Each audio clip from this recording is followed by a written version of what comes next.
This is Firstpost and you're watching Vantage with me, Palki Sharma.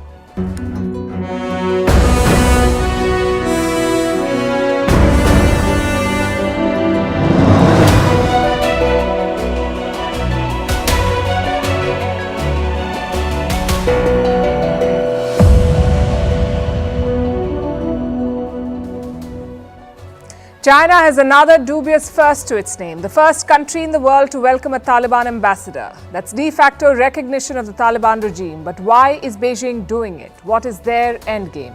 We'll bring you the full story. Also an exclusive interview. This morning I spoke to the President of Kenya. He was on a state visit to India. He spoke about Prime Minister Modi's leadership of his country and the global south. And why India, the India growth model, is inspiring the developing world. A shocker from the United States. Leaders of top colleges are defending calls for a genocide and justifying anti-Semitism. It is so outrageous you'd think it's fake, but it's not. Also, US citizen and Khalistani terrorist Pannu is threatening India again. Will Washington do something about terrorists operating on its soil? Russian President Putin is visiting the UAE and Saudi Arabia. We'll bring you the highlights. UK Prime Minister Rishi Sunak faces a revolt over his Rwanda plan. We'll tell you why. Indonesia wanted to release millions of special mosquitoes, but is rethinking the plan. And the WHO wants higher taxes on alcohol and sugary drinks. All this and more coming up. The headlines first. Big blow to Beijing. Italy withdraws from China's Belt and Road project. In 2019, Rome became the only G7 nation to sign up for it. Reports say the long-anticipated decision has been communicated to Beijing. India's stock market crosses a key milestone. Its value tops $4 trillion for the first time. India is the world's fifth biggest equity market. It is rapidly narrowing the gap with Hong Kong, which is in a slump. After China, Moody's downgrades Hong Kong. The agency cut Hong Kong's credit rating outlook to negative from stable. Close links with Beijing are the reason for the downgrade. This is the first time Hong Kong has lost its stable rating outlook since January 2020. Boris Johnson apologizes to the families of COVID-19 victims in the UK. The former Prime Minister also admitted that he made mistakes during the Wuhan virus pandemic. He's appearing at a public inquiry into his government's handling of COVID. Last year, he was forced out of office over lockdown breaching parties at Downing Street. Uganda slams the United States, accusing Washington of pushing its LGBTQ agenda. The US has expanded visa restrictions against Ugandan officials implementing the anti-gay law. Uganda has one of the world's harshest anti-gay laws, which carries the death penalty.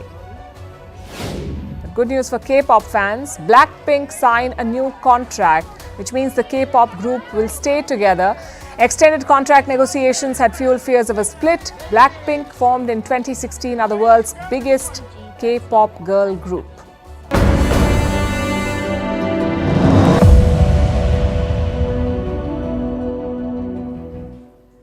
China is making a power move in Afghanistan. A few days back, Beijing welcomed this man. His name is Bilal Karimi. He is a former spokesperson of the Taliban regime and now he has a new assignment. Karimi is Taliban's ambassador to China. That's him with a Chinese diplomat. There was a ceremony of sorts a few days back where Bilal Karimi presented his credentials. The Taliban says it is upgrading ties with China, taking steps towards formal recognition. Does this make China the first country to officially recognize the Taliban regime in Afghanistan? Well, Beijing is choosing its words carefully. China always believes that Afghanistan should not be excluded from the international community. At the same time, we expect Afghanistan to further respond to the expectations of the international community.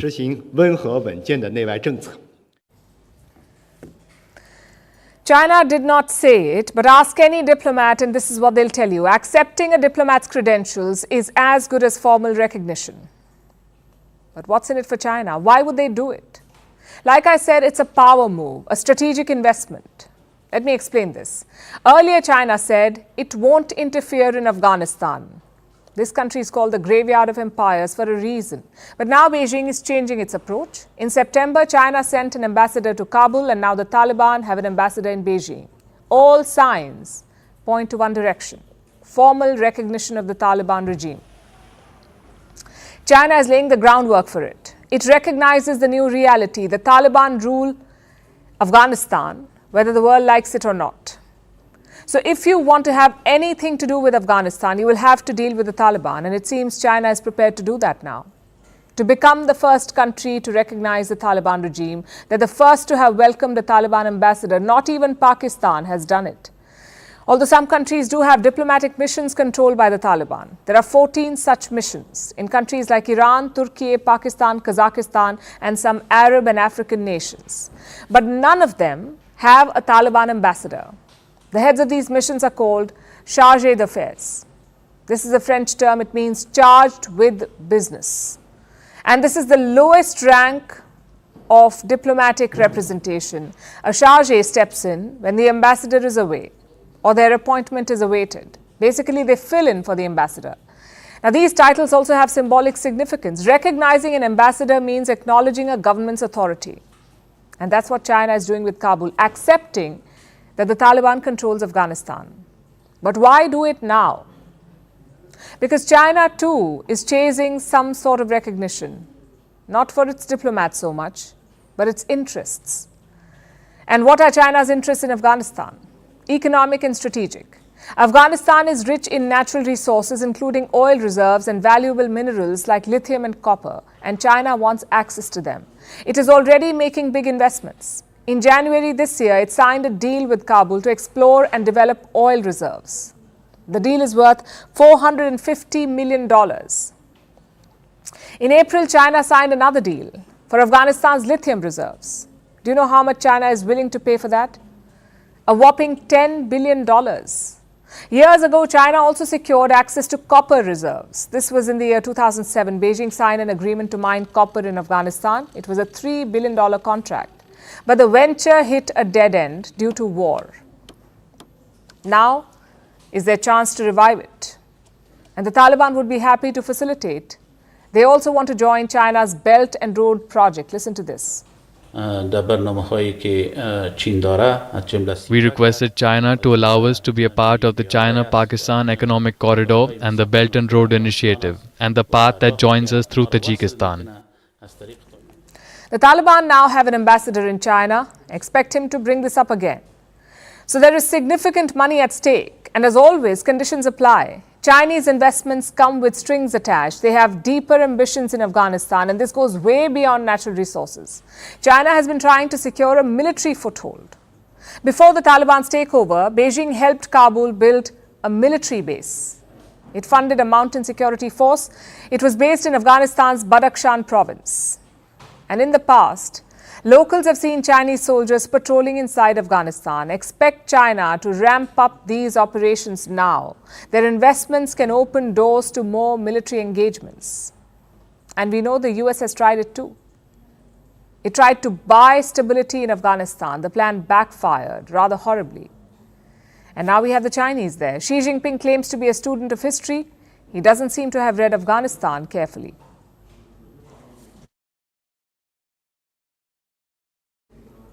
And now to a Vantage exclusive. Kenyan President William Ruto was on a 3-day state visit to India, his first trip to the country as president. Before he left for home, we sat down for an interview, and he spoke about a whole lot of things. His equation with Prime Minister Modi, whom he calls inspirational and progressive, his views on terrorism from neighboring countries, on the Indian model of growth and why the developing world wants to emulate it, on de-dollarization and currency diversification, on the need for a new global financial architecture and a more democratic United Nations Security Council. Also why Africa now wants to write its own story and engage with the world as a partner for investment, not aid or donation. As you can tell, we covered a lot of ground. Here's a part of that conversation. President Ruto, welcome to India. How are you doing, sir? I'm good. Thank you very much it was a wonderful visit to India, and I'm truly grateful to the government, people, Prime Minister, President of India for receiving me and for all the conversations we've had and all the discussions that we've had. And I am very confident that it's going to be a new chapter in India-Kenya relations. Tell me about your conversations and meeting with Prime Minister Modi. What is your equation with him? We had a wonderful conversation with Prime Minister Modi. I have a lot of admiration for Prime Minister Modi, the way he has managed to pick up India and the way he is focused on matters that affect common people, and the way he believes, like me, in bottom up, trying to do what benefits the majority of citizens. And India has made huge strides in making sure that they can deliver government service efficiently, cost effectively, and also eliminating bureaucracy and pilferage and corruption. That is precisely what I want to do in Kenya. When I consulted many professionals, they told me the place with the best tested system is India. And so we are using the Indian experience in our digitization of government service, in our unique personal identifier, the same way you have it here in India. I had a wonderful experience with Prime Minister Modi. And as I told you, he is a great inspiration on what he does. And of course, I was asking him, well, it's tough, doing things for 50 million people. I don't know how he does for 1.4 billion.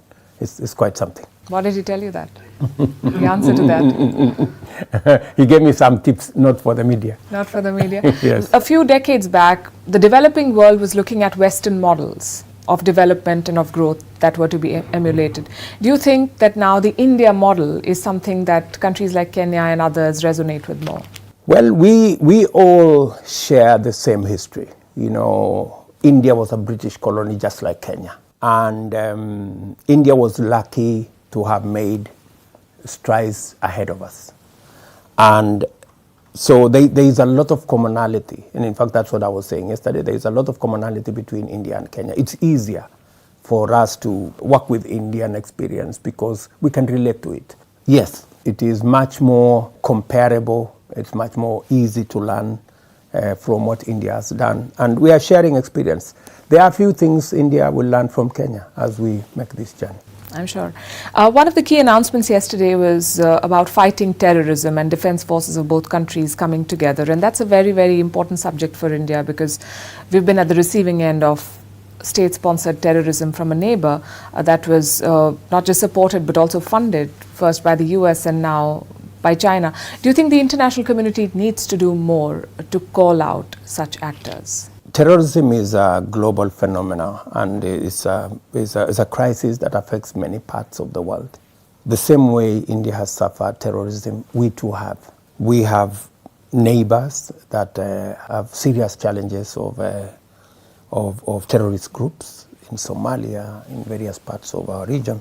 It's necessary that we build a coalition of countries so that we share experience, we share intelligence, we share information, we collaborate, we synergize so that we can deal with terrorism because terrorism has no borders. Prime Minister Modi and India were instrumental in getting the African Union into the G20. Is that something that you discussed? And you think that is one way to sort of get the proper representation that Africa deserves? That's correct.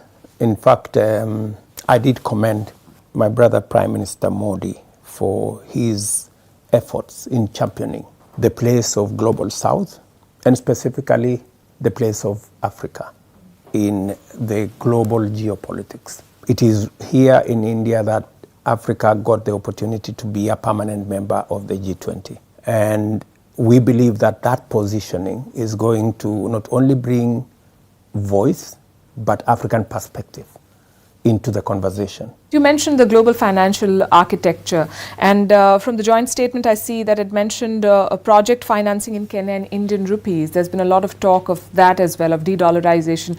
Do you see a future not very far away, devoid of the hegemony of the US dollar? I think what we must not bring an us versus them, these versus the other. We have no problem with the US dollar. But we want currency neutral trade.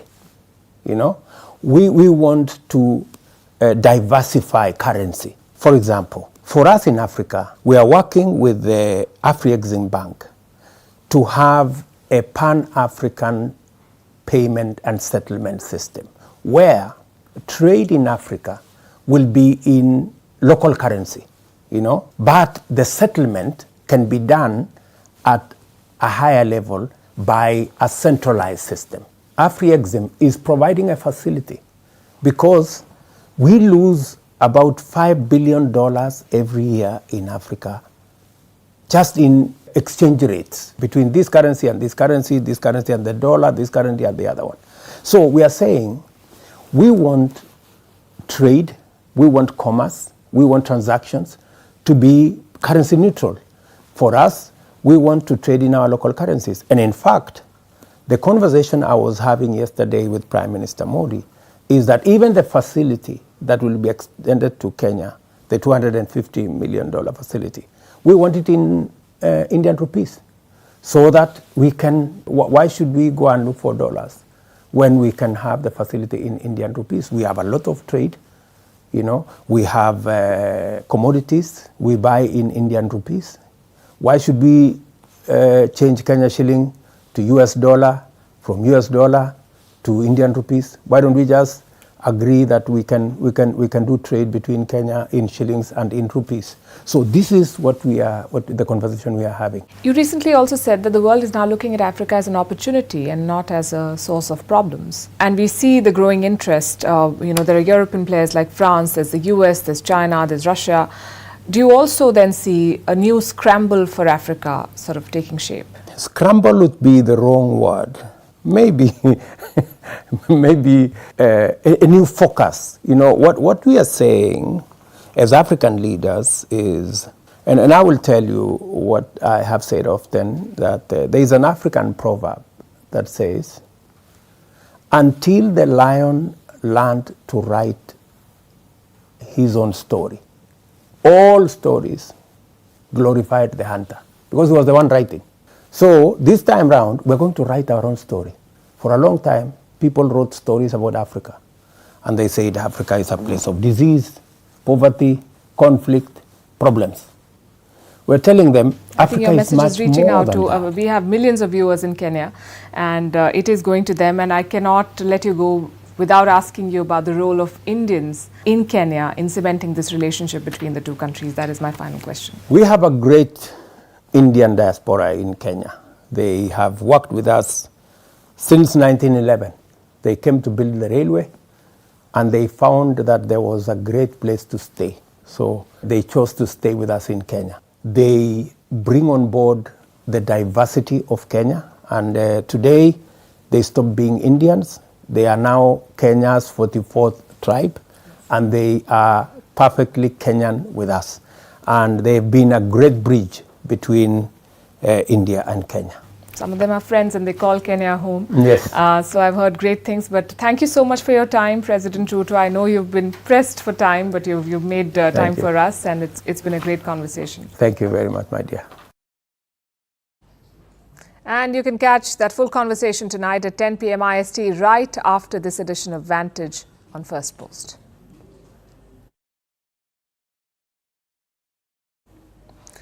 Here's a simple question for you.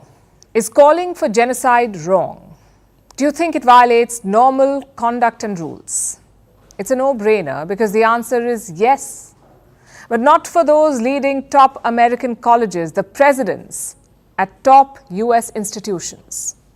We're talking about the so-called best of the best. Harvard, MIT, and University of Pennsylvania. Two of them are Ivy League colleges. The third is the gold standard on technology and science.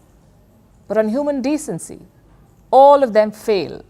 On Tuesday, the presidents of these colleges appeared in the US Congress. It was an open hearing. American lawmakers questioned them on anti-Semitism. Pretty straightforward, right? Just say it's wrong. Anti-Semitism is wrong. Promise to crack down and listen to the criticism. Well, you're in for a surprise. Republican lawmaker Elise Stefanik asked all three presidents a very simple question, the one that I asked you at the start. Does calling for genocide of Jews violate your college's code of conduct on bullying or harassment? Listen to the answers.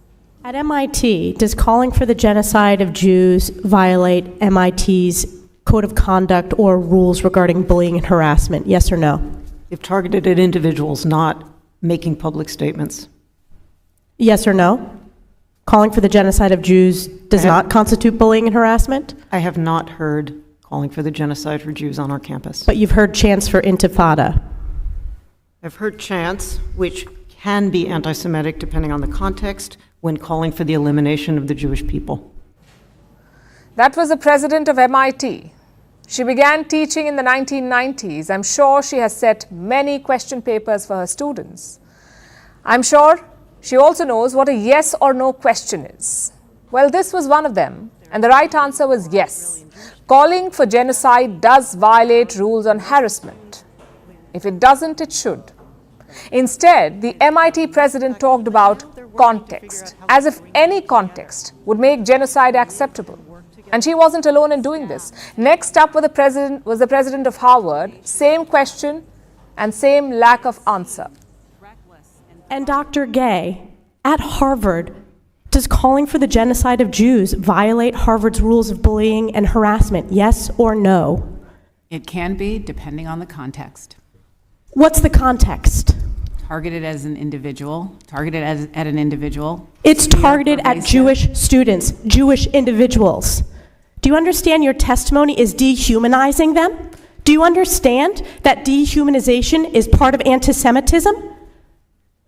I will ask you one more time. Does calling for the genocide of Jews violate Harvard's rules of bullying and harassment, yes or no? Anti-Semitic rhetoric. When And is it crosses into anti-Semitic rhetoric? Anti-Semitic rhetoric, when it crosses into conduct that amounts to bullying, harassment, intimidation, that is actionable conduct, and we do take action. So the answer is yes, that calling for the genocide of Jews violates Harvard Code of Conduct, correct? Again, it depends on the context. It does not depend on the context. The answer is yes, and this is why you should resign. These are unacceptable answers across the board. To give you some context, Harvard is currently being investigated by the US Department of Education. Why? Because of rising anti-Semitism. Let me tell you how bad it is. After the Hamas attack on October 7th, Harvard students wrote a letter, around 34 of them. They wrote a letter, 34 students, and guess who they blamed for the attack? Israel. The students made no mention of Hamas. Instead, they blamed Israel's past actions for the attack. Tells you how bad things are. And finally, it was a third college president's turn from the University of Pennsylvania. Same question. Listen to the answer. Ms. McGill, at Penn, does calling for the genocide of Jews violate Penn's rules or code of conduct? Yes or no? If the speech turns into conduct, it can be harassment, yes. I am asking specifically calling for the genocide of Jews. Does that constitute bullying or harassment? If it is directed and severe or pervasive, it is harassment. So the answer is yes.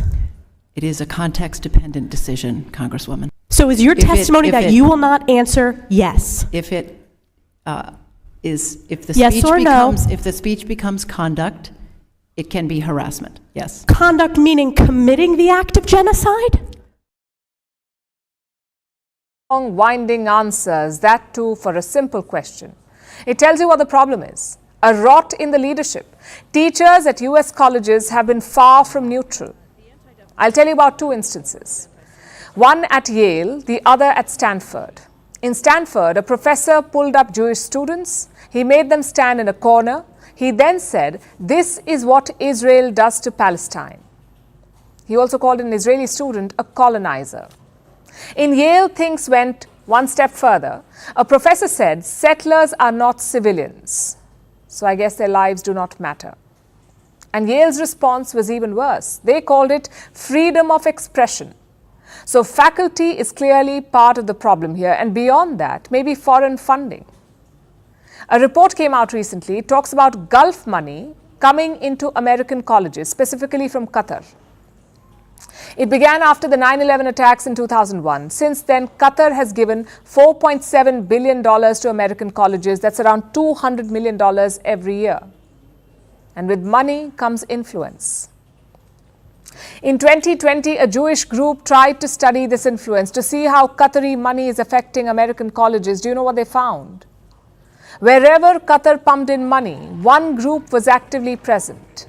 SJP, that's the Students for Justice in Palestine. They've been holding rallies across American colleges. Some of them have glorified Hamas. So could there be a link between foreign funding and anti-Semitism? It's hard to rule out. After all, Qatar is the biggest supporter of Hamas, and whatever the reason for anti-Semitism, action is needed because colleges are supposed to be safe spaces, places of discussion, not discrimination. But right now, Jewish students do not feel safe. Here's what a poll found. Around 73% of Jewish students have experienced anti-Semitism this year, 73% this year. Things have only gotten worse after the October 7th attack. Before the attack, 65% of them felt welcomed at their college. After the attack, just 44% felt that way, welcomed at their college. Same with physical safety. Before the attack, 67% Jewish students felt safe. Now, only 46%. And we don't blame them. You have college presidents ignoring calls for genocide in the US Congress. If this is not anti-Semitism, if this is not moral bankruptcy, I don't know what is.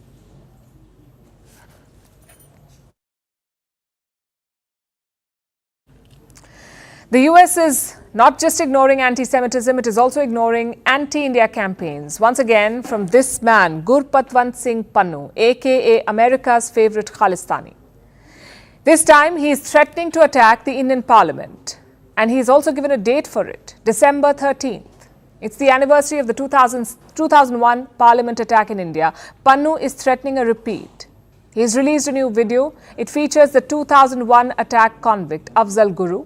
In this video, Pannu says two things. One, he accuses the Indian Prime Minister of trying to kill him, and two, he talks about shaking the Indian Parliament's foundations. Indian officials are taking this very seriously. The Delhi police is on high alert. Extra security will now be deployed in the city. As you know, the Parliament's winter session began this week. It will continue until the 22nd of December. So until then, security officials will be on their toes. Of course, Pannu has done this before. Last month, he threatened to bomb Air India flights. He said the airline will not be allowed to operate anywhere in the world. So that's two threats in 1 month.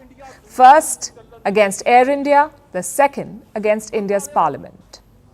And what is the US government doing about it? We ask because Pannu is a US citizen. He lives in the US, he works in the US, and he threatens India from the US.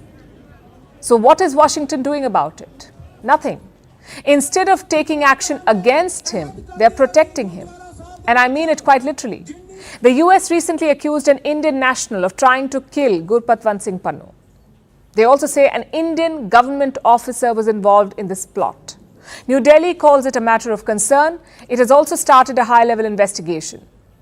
So to recap, the US accused India of something. India started investigating. That's what responsible countries do. But when will the US start to investigate? Pannu is a designated terrorist by India. His organization Seeks for Justice is banned. Here in India, there are more than a dozen cases against him, 3 of them for sedition. And Indian officials have plenty of dirt on him. Separatist content on social media, funding anti-India campaigns, and of course the video messages and threats. But how many investigations has the US done? 0. They're more interested in shielding him. This week, America's Deputy National Security Advisor visited India. His name is John Feiner. He had multiple meetings in New Delhi with Foreign Minister S. Jaishankar, with National Security Advisor Ajit Doval and his deputy Vikram Misri. As expected, he raised the Pannu assassination plot. He said it's important to hold people accountable. But unlike Canada, the US is not pushing India. They're waiting for India's investigation to conclude. The Secretary of State has raised this directly with his foreign counterpart, that we take this issue very seriously. They told us they would conduct an investigation. They have publicly announced an investigation, and now we'll wait to see the results of the investigation, but it's something we take very seriously. The double standard is obvious. Imagine if the situation was flipped. What if someone in West Asia or Africa threatened to attack the US Congress or American flights, or threatened to break the US apart? What would be Joe Biden's response? The drones would be taking off in no time. They would bomb a country over something like this. But for Pannu, it's the red carpet. It's political and judicial protection.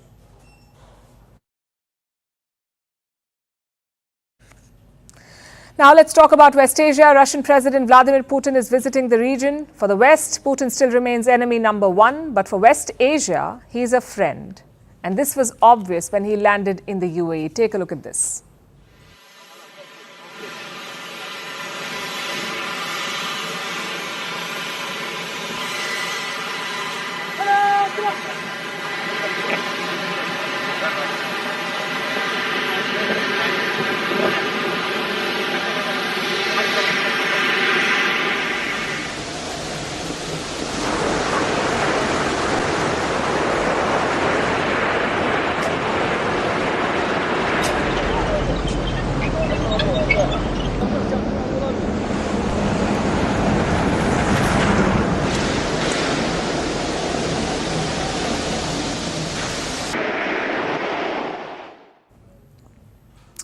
A ceremonial flypast, a camel cavalry procession, a gun salute and an escort by 4 Russian jets. Putin got the full royal treatment.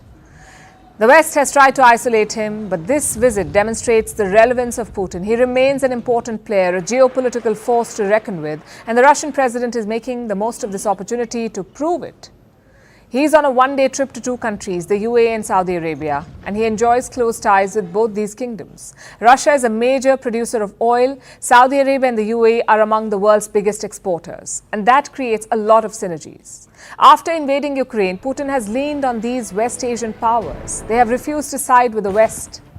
The US wanted Russia out of the global energy markets. Saudi Arabia blocked that move. What about the UAE? It has become critical for the Russian economy, the UAE.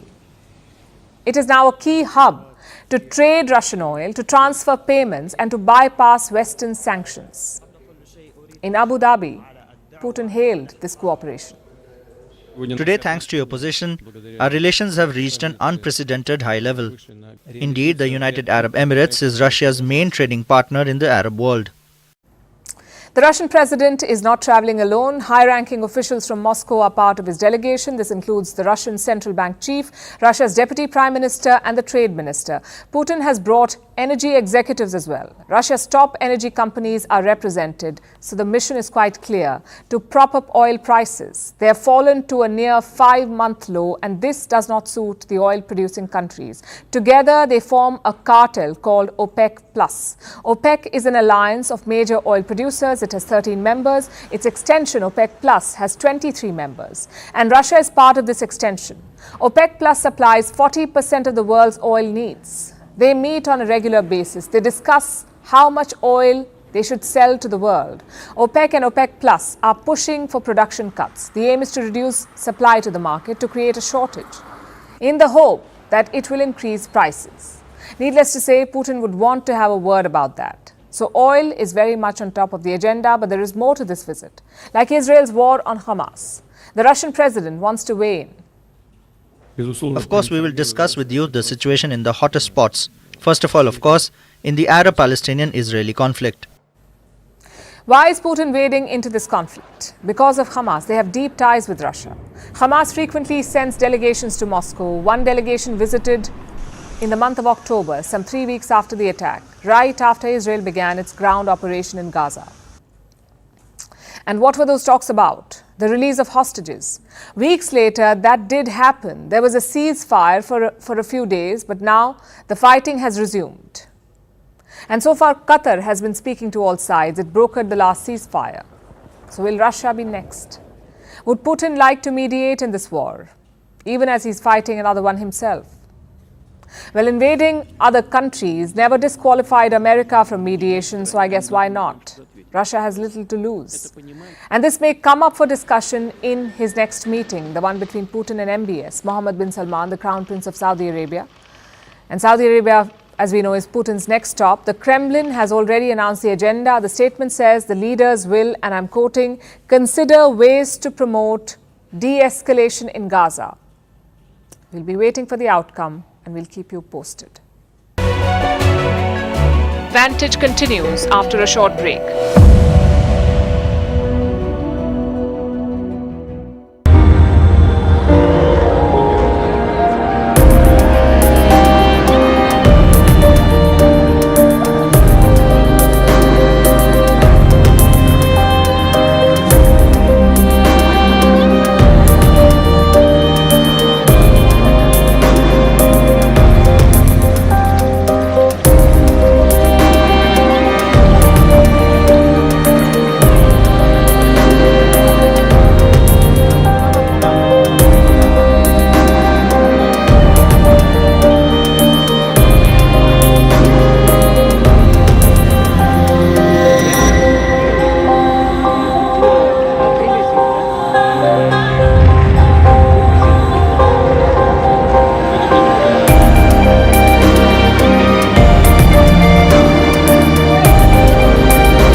In the UK, a rebellion is brewing. More than 100 lawmakers are opposing Prime Minister Rishi Sunak. These are MPs from his own party.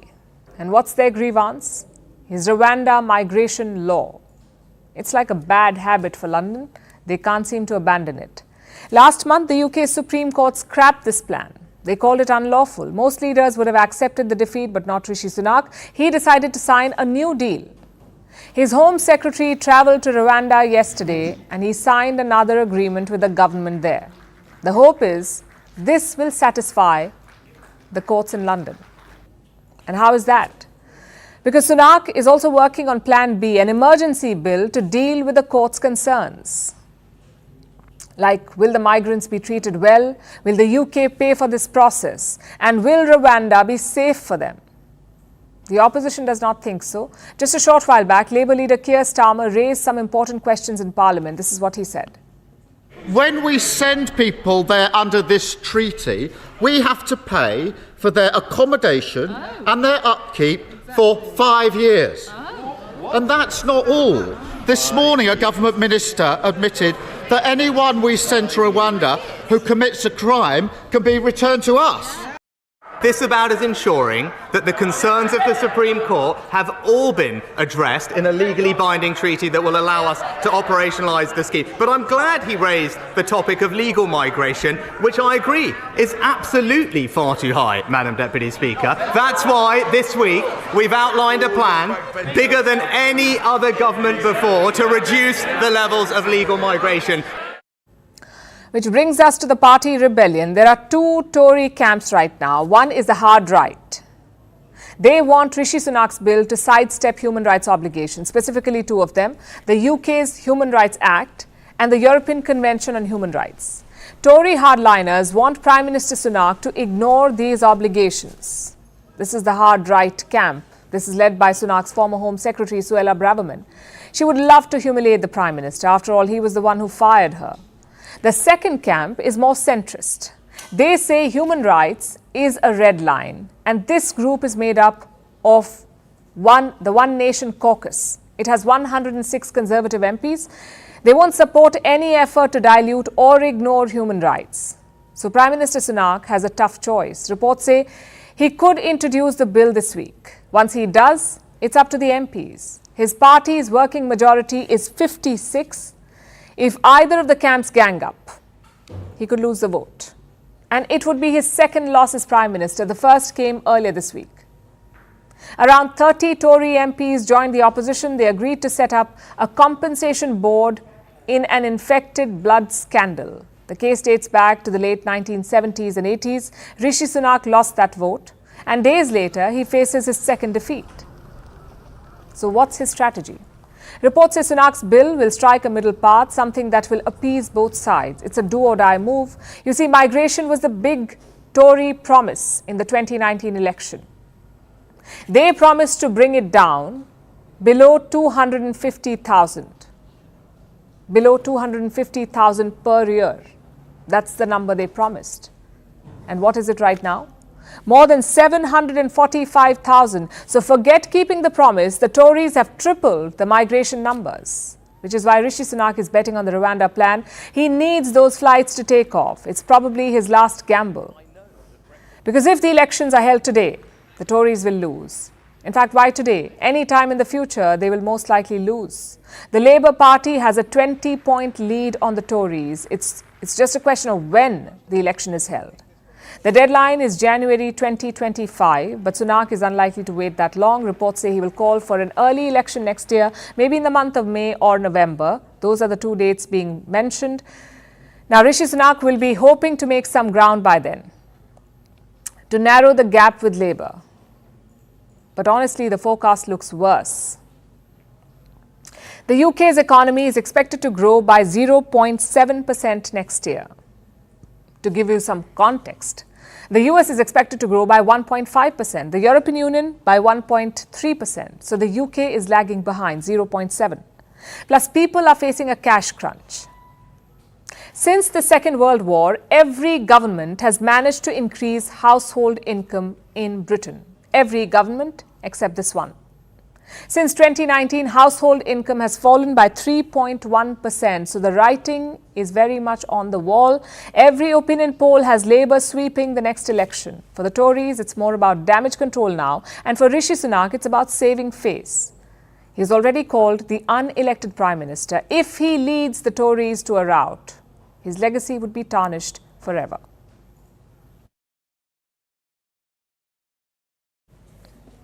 Have you watched the blockbuster Jurassic Park? If you haven't, the plot is quite simple. A theme park creates dinosaurs using prehistoric DNA. And they assure everyone that the facility is safe, except it isn't. Eventually, the ferocious predators break free and go on a hunt, true to their nature. Now, a similar plot could play out soon, not with dinos, but mosquitoes. Scientists have created a new breed of mosquitoes. They can block the growth of viruses like dengue. Indonesia wanted to release 200 million of these special mosquitoes across its cities, but suddenly the government has swatted this buzzworthy plan. Our next report tells you why. Global dengue infections are on the rise. Half of the world's population is at risk. Anywhere between 100 to 400 million infections are reported every year. The situation is grave, but Indonesia believes it has just the solution. It has created its own army of mosquitoes. Researchers in Indonesia have found a way to fight disease-bearing mosquitoes by breeding special mosquitoes of their own, which will carry a particular kind of bacteria called Wolbachia. This is a common bacteria. It occurs in about 60% of insect species, from fruit flies to moths and even butterflies. But it's not found in dengue-carrying mosquitoes. And guess what? This is just the bacteria to stop them. Wolbachia can reduce the growth of viruses like dengue, Zika and yellow fever in mosquitoes, which can prevent the spread of these viruses to people. So how are scientists creating these special mosquitoes? They are injecting common mosquitoes with the bacteria. When the Wolbachia-carrying mosquitoes breed with regular mosquitoes, they will pass on the bacteria. This study began in 2011. By 2021, it had achieved fruitful results. The result is fantastic because we were able to reduce 77% of dengue incidents in the area with Wolbachia intervention compared to the control areas. And what is even more interesting is that hospitalization was also decreased by 86%. So what was the next step? Apparently, releasing millions of these flying insects. With high acceptance also with the community and the stakeholders, we believe this can be implemented to eliminate dengue and other mosquito-borne diseases in Indonesia. Looking at the success of the study, Indonesia had planned to release 200 million of these mosquitoes to combat dengue. But now the plan has been put on hold indefinitely due to harsh criticism. For starters, the mosquitoes were tested only on 4,500 people. Critics claim this is not a big enough sample size for a move so significant. What happens if the mosquito bites a person and a new pathogen is created? Kind of like a social experiment gone very wrong.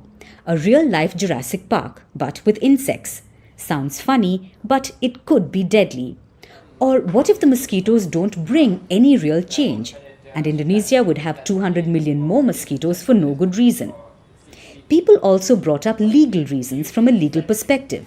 The state is obliged to protect all Indonesian citizens, not turn them into guinea pigs. For now, Indonesia has swat the mosquito program. The plan gets points for creativity, but this buzzworthy project needs more work before it can be executed.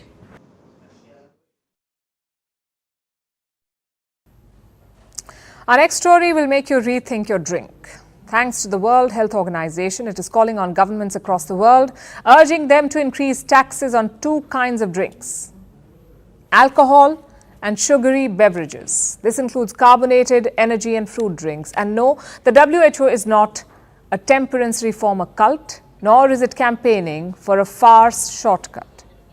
So why does it want governments to raise taxes? We'll tell you, but first, let's address the elephant in the room. Do taxes even reduce consumption? Research has an unequivocal answer: yes.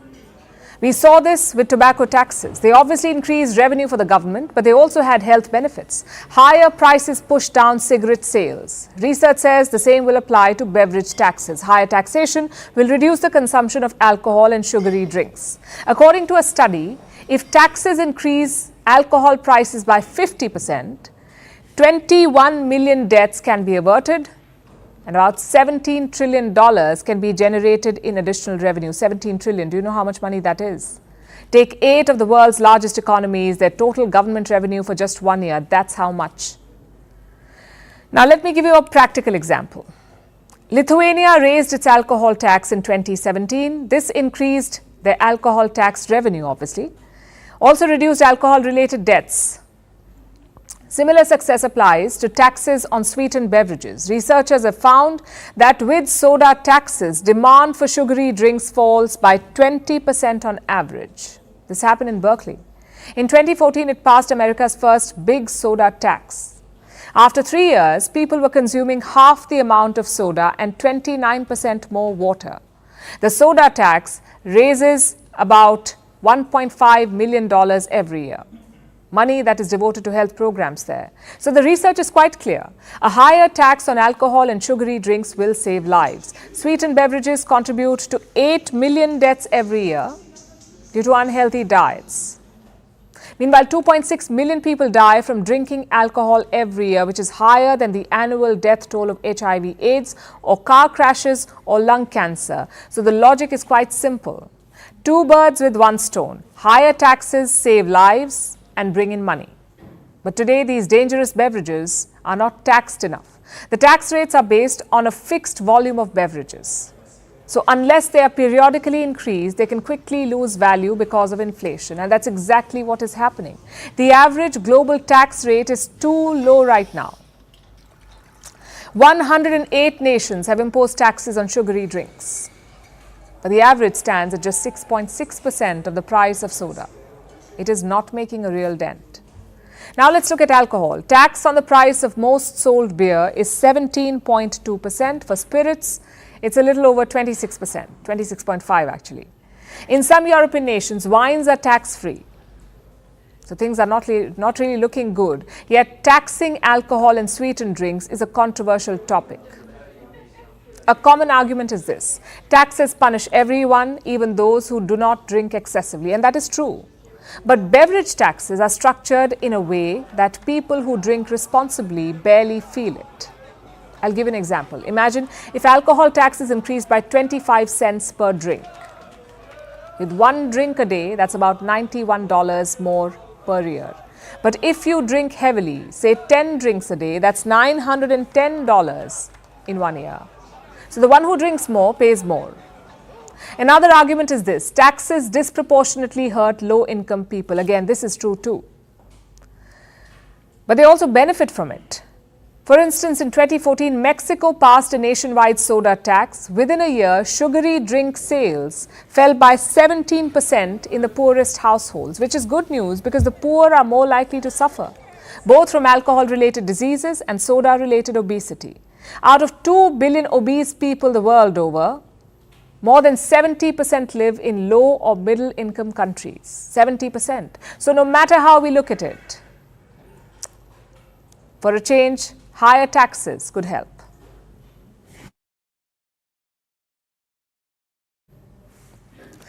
And for our last story, let's talk about roads. I know what you may be thinking. Why must we discuss concrete and asphalt on a Wednesday night? But what if roads became powerhouses, not metaphorically, but literally? It is happening in the city of Detroit. A new road in the city can charge an electric vehicle. Basically, you can charge as you drive. And not just that, you can even park your car and come back to a fully charged battery. Sounds revolutionary. Well, it is. It's the first of its kind in the United States. Can this give the EV revolution a much-needed boost? Our next report tells you. In the heart of America's Midwest lies Detroit, a city that put America on the wheels. From the assembly lines of Henry Ford to the muscle cars that roared out of Motor City, Detroit stands tall as the birthplace of America's car revolution. Its story is not one of nostalgia. Instead, it's all about reinvention, like this one. And today we continue to hold that legacy true, again, with having the launch of the first EV road in the country. As the world pivots towards sustainable mobility, Detroit once again finds itself at the forefront. The Motor City is embracing the electric future, with both legacy automakers and new players coming together. It's not just a comeback, it's a rebirth. Detroit is now home to the country's first electric car charging road.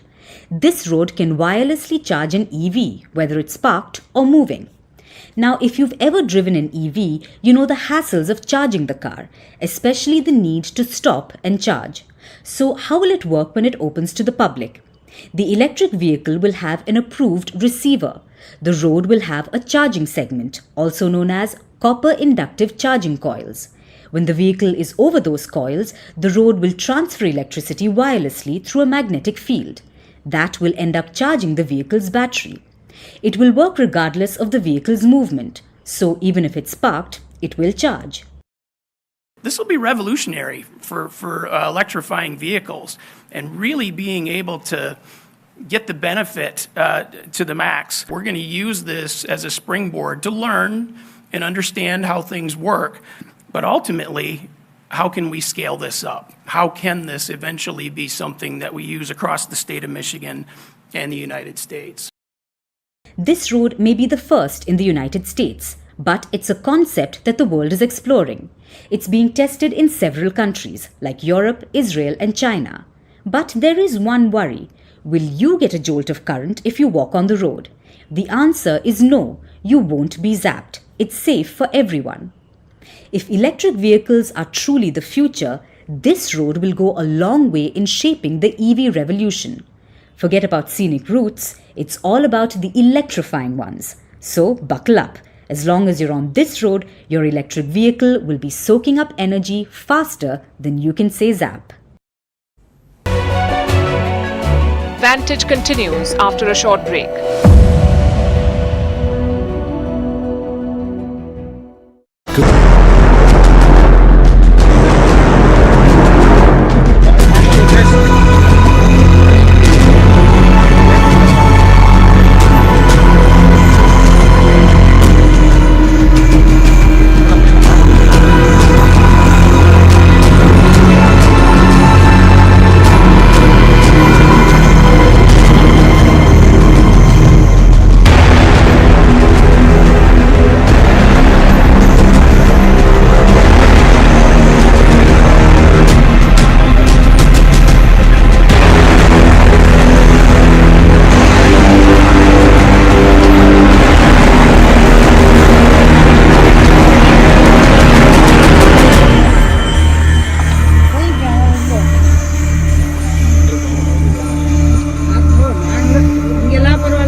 And now it's time for Vantage Shots, images that tell the story. In the United States, Netherlands Prime Minister Mark Rutte got the ride of a lifetime. He became the first world leader to ride a self-driving car. In North Korea, Kim Jong-un was seen crying as he asked women to have more babies. And in Peru, it was a lucky escape for some shoppers as a car crashed near the store. Finally, we're taking you back in history. On this day in 1917, Finland became independent. The country was part of the Russian Empire from the 1800s. It decided to break away after the Bolshevik Revolution in Russia. Differences have only widened since then, with Finland joining NATO this year to ward off the Russian threat. We're leaving you on that note. Thank you for watching. We'll see you tomorrow.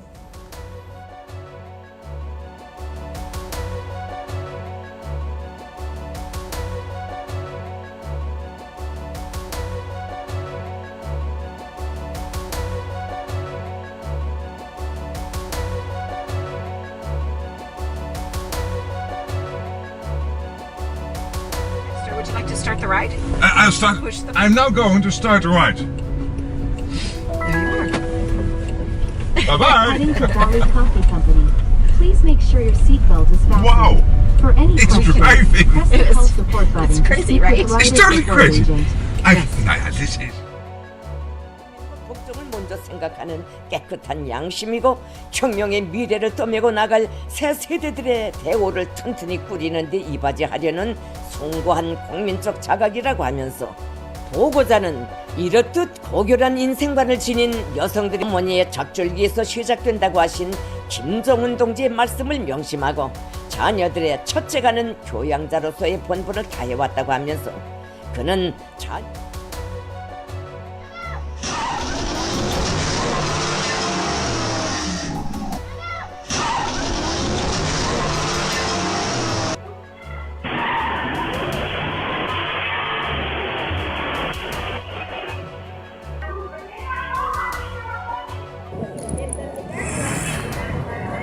hasta que no venga este norte para que pueda mover. Claro. Tiene que cortar la luz. Sí, sí,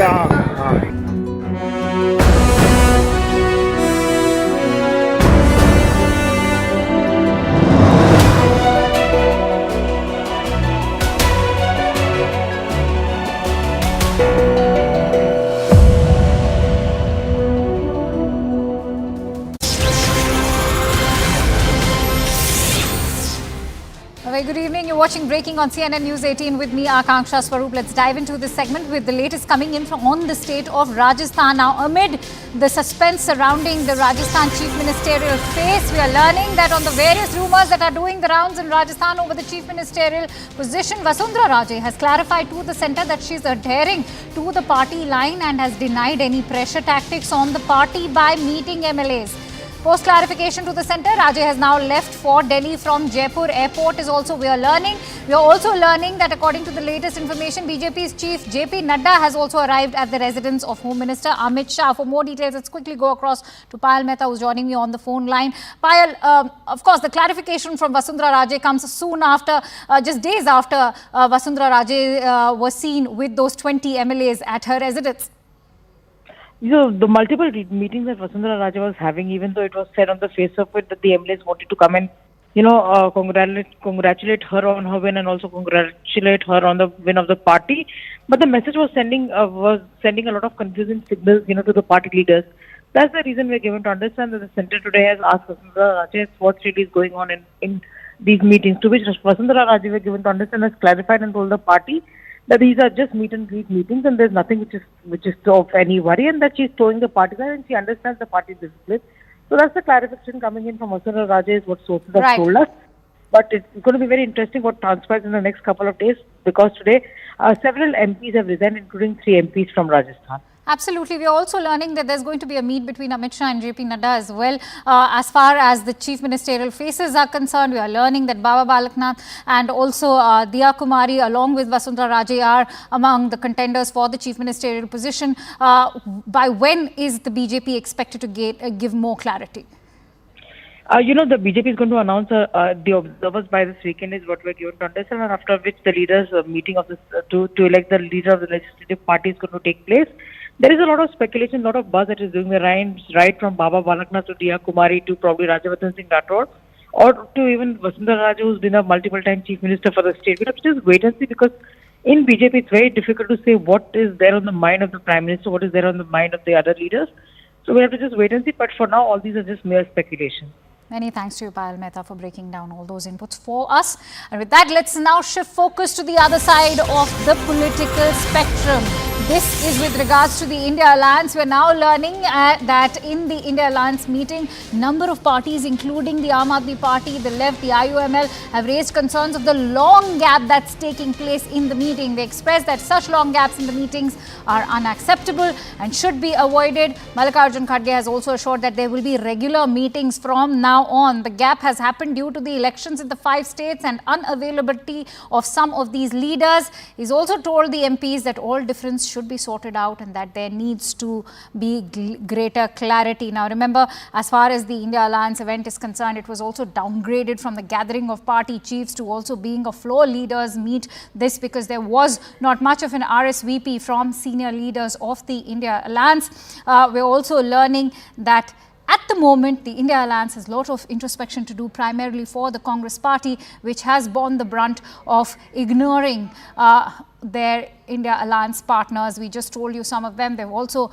blatantly called out the Congress party for keeping those long gaps of meetings. Some parties have also expressed the general lack of confidence following this loss of Congress in the 3 states, and how there is a need to be focusing on confidence building measures to be put in place, like discussions on seat sharing and regular meeting. And with that, we have some more breaking inputs coming in, this time from the Valley.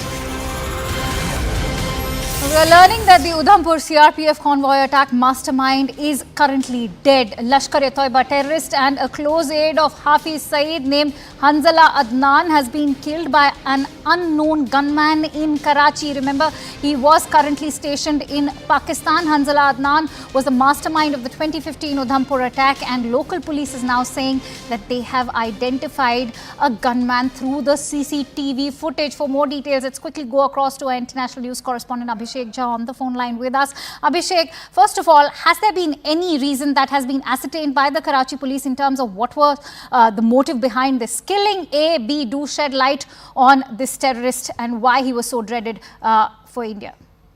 So was this terrorist Hanzala Adnan, who was named by 2 other names also, has been killed reportedly by unknown gunmen in Karachi. So the police in Karachi is still investigating the case. There are no clues, no leads so far that would establish the motive behind this this killing, or who all could be behind this killing. So far we know that by unknown gunmen, this person has been killed, who has been a Lashkar-e-Taiba operative, a very senior member of the terrorist outfit, and who had been involved in 26/11 Mumbai attack. He was also involved in multiple terrorist attacks in part of Kashmir. In one of the attacks in Pampore, there were 8 CRPF personnel who were killed because of this terrorist ambush. So, so for years, Indian agencies were in search of this Lashkar-e-Taiba terrorist, and we can now establish the fact that those such persons who have been involved in multiple terrorist attacks, they are being protected and provided a shelter to live safely in Pakistan, and for some strange reasons, this person has now been killed, and the police investigation is going on whether what was the motive behind, and who all were behind this. Many thanks to you, Abhishek Jha, for bringing in all those details.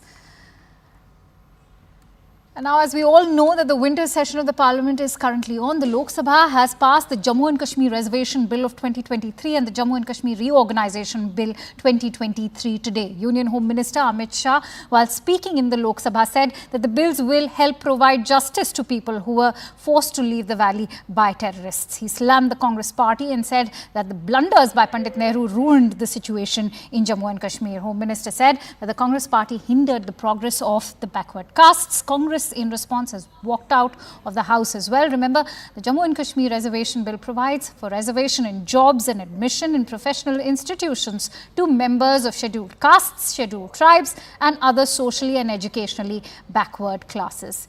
Let's also listen in to what the Home Minister had to say. मैं जो bill लेकर आया हूं, जो विधेयक लेकर इस महान सदन की सहमति प्राप्त करने के लिए मैं खड़ा हुआ हूं, वो बिल 70 सालों से जिन्हों को अन्याय हुआ है, जो अपमानित हुए और जिनकी अनदेखी की गई है, वो सभी लोगों को न्याय दिलाने का बिल है, उनको अधिकार दिलाने का। माननीय अध्यक्ष जी, ये बिल किसी भी समाज में जो डिप्राइव लोग होते हैं उनको आगे बढ़ाना चाहिए। ये भारतीय संविधान की मूल भावना है, परंतु उसके साथ साथ इसका सम्मान न कम हो, इस तरह से आगे बढ़ाना चाहिए।